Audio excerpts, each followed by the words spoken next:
courage you need to transform your school, your district, your leadership is already inside you. You just need the right framework to unlock it. Welcome to the Courageous Edge.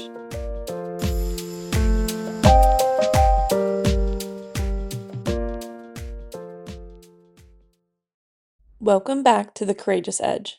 In part 1, we sat down with Hope Reagan and Alice Oakley, two incredible educators whose work in literacy, mathematics, and instructional support is transforming classrooms one teacher at a time. We heard their origin story, explored their unique about you in your classroom methodology, and dove into what makes their approach to professional development so different from the rest. In part 2, we're picking up with what's exciting them most in education right now, a powerful story of teacher courage from Kim's own research, and a real conversation about what courageous teaching looks like in today's classroom. Plus, we'll hear about an exciting conference coming up for assistant principals located in Charlotte, and a brand new book that has just been released. You won't want to miss it. Let's dive in. You guys have done such a great job outlining your process and helping educators put themselves in the place of self-reflection, self-actualization, self-growth. But it's almost like they need this encourager beside of them to say, it's great, you're doing great. Here's some tools that you might want to try, and here's some extra resources. So I think this process is so important for people who really need this support. So right now, we know it's a trying time in education. There's a lot of challenges. Most of our support for schools and leaders has been how to lead through a crisis, because every day seems to be a crisis. And so what we are trying to do is say, don't make a professional crisis a personal crisis. Understand that this is an opportunity to change the status quo, to change the way we've always done school. So when you walk into schools today, what gets you most excited? Like, what is it that you all are seeing that gives you hope? One of the things that gives me hope is just seeing people show up for the students every day and continue. There are so many good educators and teachers out there, and to kind of go off on my little preaching moment of, I believe wholeheartedly that we have got to keep quality people in our classrooms. And it is wonderful for those of us like me and Hope included that we wanted to dip into curriculum instruction. There's folks like you that wanted to dip into admin, but our heart of our teaching and learning is in the classroom. And if we can create ways for people to lead from right where they are and feel good about the profession and honor it, I think that's a key element in the work that we do. So I get excited when I do walk into classrooms and I see people who are incredible.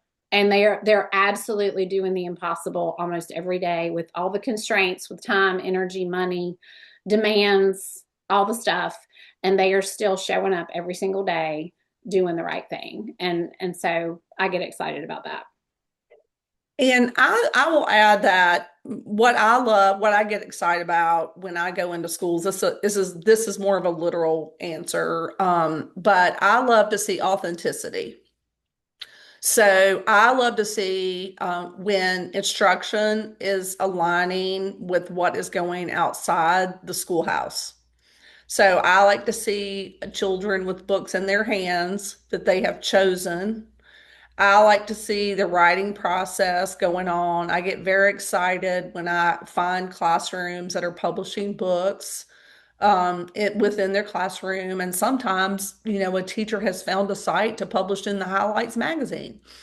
I get excited about seeing math lessons that align with real live, tasks, if we were building a deck on our house, then what math would we need to do? So I love seeing authenticity with teaching. Absolutely. I think that excites us, especially those teachers who are beginning to shift that paradigm from this is how I teach to these are the children that I teach. It's a very different conversation to work on your craft of teaching as compared to working on learning about your students so that you know how to meet their needs. One story that's come out of our research, we've been interviewing people for the last 5 years, over 50 leaders, and some of those are just teachers from the classroom. Some of those are teenagers taking a lead at board meetings. Some are administrators. But there are these teachers, and we keep seeing this over and over, where they want to reach every child that they have in their classroom or on their team, and they need to get to know the children. And so this one situation, we had this teacher, and she just kept not understanding why this child was chronically absent. She wanted to know what was going on. She found out that the child had been ill and had a lot of things going on where they were going to have some treatments and things like that. She really got to know the family. She started bringing the lessons to the child and really working through some of these things to keep the child connected to the classroom, which I feel like it requires moral courage really to step out and do that. We've heard the same stories in the Helene situation where teachers went because the child had no home. Their mother had been killed in the storm, and they kept meeting with the family to make sure that they were connected. And so in this one situation that's in our research study, this child passed away. It was a terminal illness. And so devastating to the teacher, but they talk about that's kind of their why now. Like they were able to connect at a deep level, and they want to do that with every child. So what are the boundaries, right, that we have to set to say we can't save every child, but we can do the best we can? And that's part of this school without walls thing that you guys are talking about. Like teachers really want to teach differently. They want to have real world connections. They want to connect with the family. They want to build all those pieces in. So what are teachers really, these teachers that have such a great heart, what are they hungry for right now? What are y'all seeing in the schools when you go in there? I think one of the things that I'm seeing them that they're hungry for is to be seen and heard as professionals. I think that's no, I mean, people aren't saying that outright, but it's definitely an undercurrent that's happening. And so I think that's important, especially when we're guests in their schools and their classrooms. We try to really make sure that we honor that. And the other thing I think that's important that teachers are hungry for and need to hear explicitly is that they're not broken.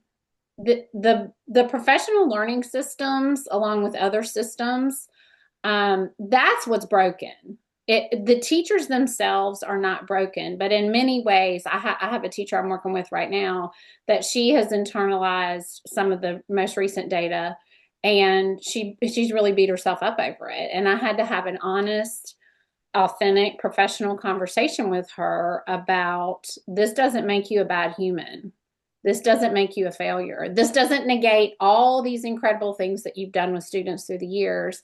This is one tiny number in one moment of all of it. And we need to really kind of dig into our and form up our perspective if we want to stay curious. And so I think that feeling of we're broken and that's why these people are here to do this, that, or the other, or here's the next initiative. I think they're hungry to feel the opposite of that. They're not broken. It's the systems have failed. And if we can rewire the systems, then we can help people feel more successful.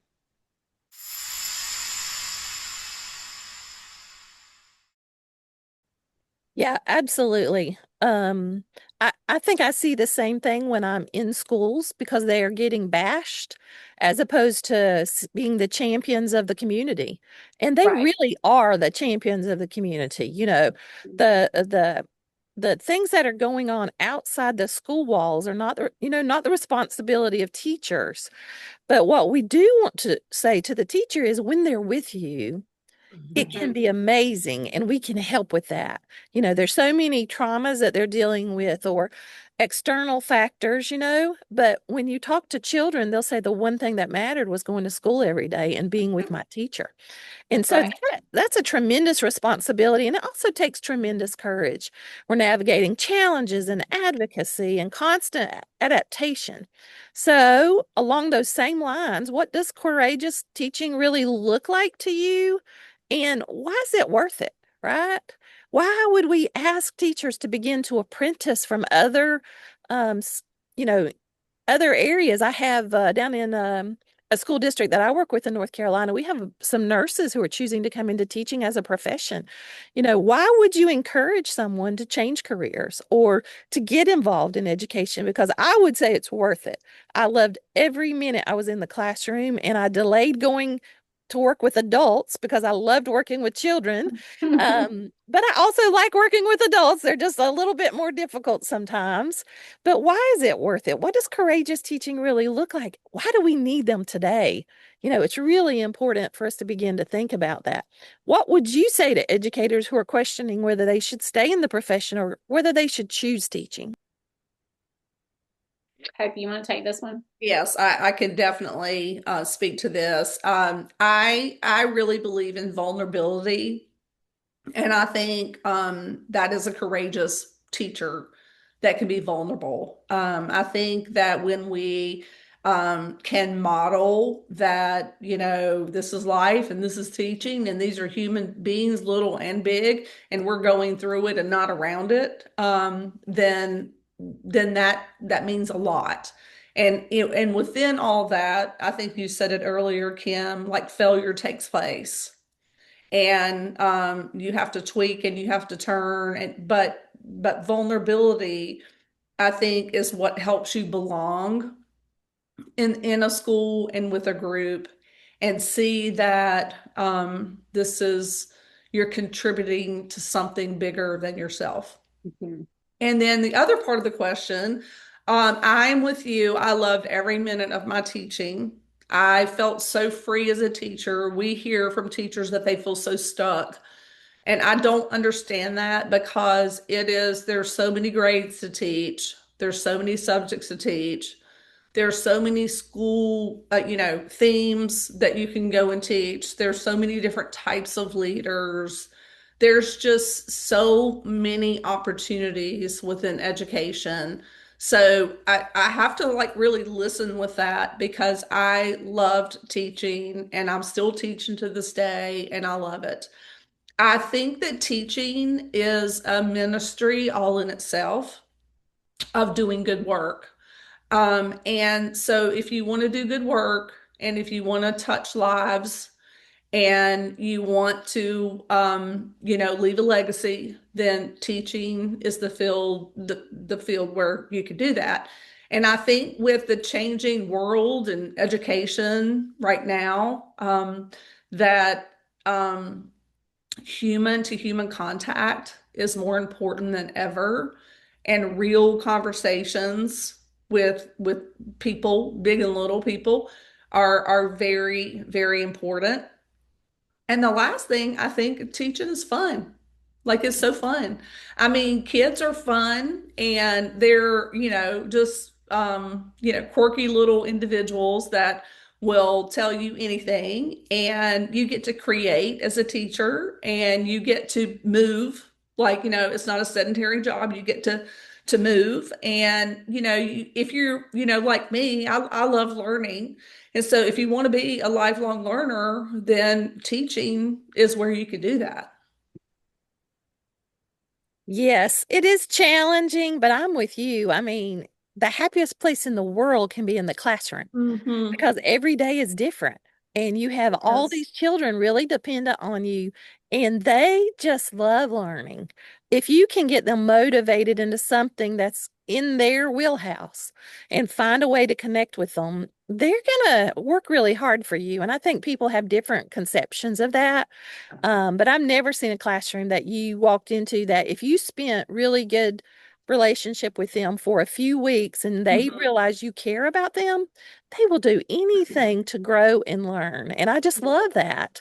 And it's so important. And you guys are just doing such incredible work to support educators even beyond the classroom. I'm really excited about the partnership we have with you guys. I'm excited about all the teachers that are benefiting from your support. Let's talk about some upcoming things that we have. We have an assistant principals conference that we're going to do in April. And I know that assistant principals and those that are getting ready to step into the principal role have often just come from the classroom because they're moving up that ladder pretty quickly these days. And we want them to feel excited about using some of these strategies that you guys are talking about in their schools that they're working in. Can you share kind of, since you guys will be one of the keynotes, what they could expect if they come to this conference? Because y'all have outlined your process beautifully. What kind of takeaways could these assistant principals take from this conference? Well, thank you for inviting us to be a part of that because we, like you, know how important and valuable the assistant principals are to any process, especially the professional development work. In our process, we have we need anchors in the building that are part of the work, and so for that. Keynote experience, one of the things that we're going to dig into is what we said is that, the teachers are not broken. The system is. And so we want to highlight the problems and then also offer up solutions with our being and doing framework where instead of acting like they're just managing initiatives, they become a support fiber in the actual culture of the school. And so of course, we talked about at the beginning, the feedback is a key piece of that. And then also that whole learning cycle of, how are we supporting people towards the goals that they're setting that are relevant? Because we know adult learners are not just like children. There are some nuances when we get into adult learning research that we definitely want to help people with as they work to move into, being super supportive professional learning people in the role of the assistant principal. And so I also think that the giving people time and space to think about their own professional learning journeys and then how they can take the good pieces and provide that for others. I think that's a really important part of the work. Yeah, we're hoping they'll come away for a day with us and it'll fill their cup, give them a little bit of joy, and help them come away with some practical tools on that self-actualization that you guys were talking about and really growing as a leader, but then being able to take practical activity, transition strategies, tools to help each of their staff members grow and begin to think about these deep questions. We want folks to save the day. It's going to be April 21st, and it's going to be at the Water Oak Conference Center in Charlotte. They can find all of those resources and dates on our website. They can also, if they're part of the K&E network, you can sign up for that on our website if you aren't already, and you'll get that by email. We'll also have it on all of our socials. So please save that day, April 21st, to hear these amazing folks from ERG and get to know them a little bit more. And I know you guys have a book coming out in early 2026, which is right now. So what can you share about it? I was so excited to see Follow Me Forward. How encouraging is that? The name of our book is Follow Me Forward. It's a practical model for professional learning that works. That's the little subtitle. And in our book, we're going to be talking about how to turn training events into curious learning cycles.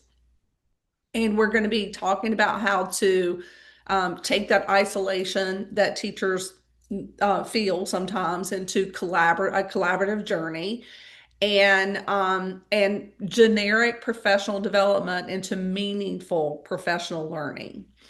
Awesome. And I know your all's website is myedresource.com. Yes. So feel free to jump on there and connect. But we want to thank you, Hope and Alice. Thank you all for being on here today. Thank Thank you so much for you. Thank having us, you. Kim. It's been fantastic, and I'm sure this won't be the first time we'll be featuring you guys. We feature our network folks on our website on the first page. We put all your resources out there, and we want to encourage listeners to really connect with you all. We only bring on people that we think will be beneficial for them in the schools here in North Carolina and across the country. So we want to encourage listeners to connect with us for more resources on courageous leadership and education. Visit our website at kneinnovation.org. You'll be able to find this podcast on this website, and please subscribe to the Courageous Edge wherever you get your podcast. Leave us a review. It helps other leaders find us, and share this episode with someone who needs to hear it. We're so excited, and we can't wait for you to join us in our work, and we want to encourage you, and we want you to be part of the network to encourage others. If you need a network of courageous leaders to join, this is the one.